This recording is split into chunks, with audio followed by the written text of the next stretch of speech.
Hello everyone. Today the former president of China, Jiang Zemin, died. My feelings towards him changed over the years. You grow older, your perspective of views, right, towards anything maybe changed, and sometimes changed a lot. About him, when I was young, as a kid in the 90s, right? That's right after he took over the role of the president. Back then, because of the time he grabbed the center power in China, right? That was right after Tiananmen Square in 1989.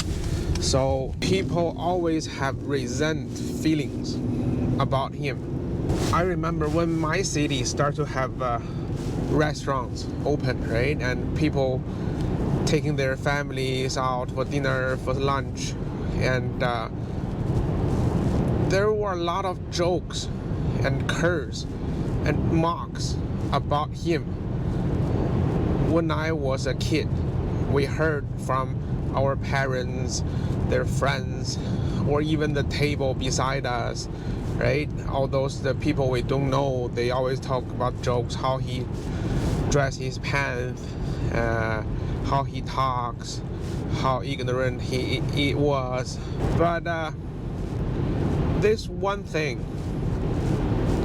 if we look at what is happening in China now, I have to say that we had some of the freedom of speech back then, right? In public restaurant, we can just mocking the president as loud as we can, and we heard jokes about him all the time on the street.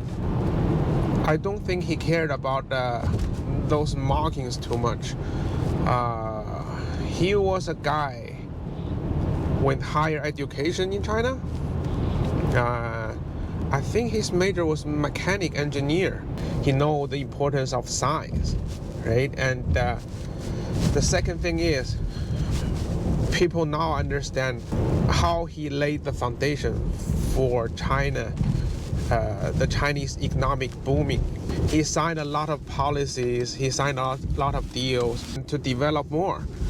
I'm not saying that he's perfect. He was like Obama for the United States people, no.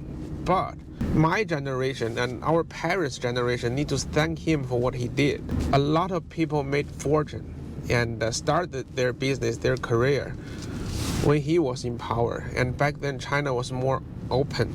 As a leader, he made a lot of great relationship with the rest of the world. And he didn't care to criticize from all over the world. So what, right? That's his opinion. So what? We close the door, make our fortune. Whatever they say, that was a time to be missed, for sure. When I entered the elementary, that's the time when he really controlled the power. Compared to the censorship for the books, the movies, the TV shows now in China, we were so happy when I was a kid. We have a lot of official published Japanese anime to read. Dragon Ball, right? Doraemon, cartoon books. When we got home, we have a lot of foreign cartoon to watch, TV shows. And he signed a deal to have a more Hollywood movie in the theaters in China every year. Basically, he opened the door for Chinese people to have the chance to see what is happening in the world, or how Western people are living, right? We had TV shows from the US, Growing Pains, right? That's an old one. There were a lot of American shows and American movies too, right? We have Titanic, which in that Titanic, they did not cut anything. I was a 13-year-old boy when I went to the theater and I saw Rose naked, right? It's like, oh my God, I saw the boobs. They put the Titanic in the theater again a couple years ago, and that scene was cut. So that's how things change, right? And back then in China, domestically, the creators for those movies, TV shows were encouraged to reflect what is happening in the society. So we have a lot of good movies describing people's struggle in the village, right? People struggle in the cities. Even before the 2000, right? They had the ability to make movies to mock what is happening in China.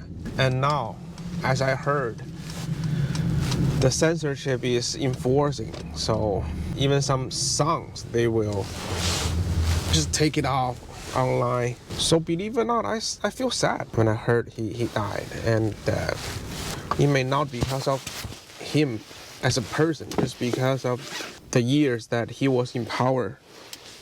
China was totally different. What is happening now made us missing those times more and more each day. Anyway, that's all I want to say. Thank you, everybody. Take care.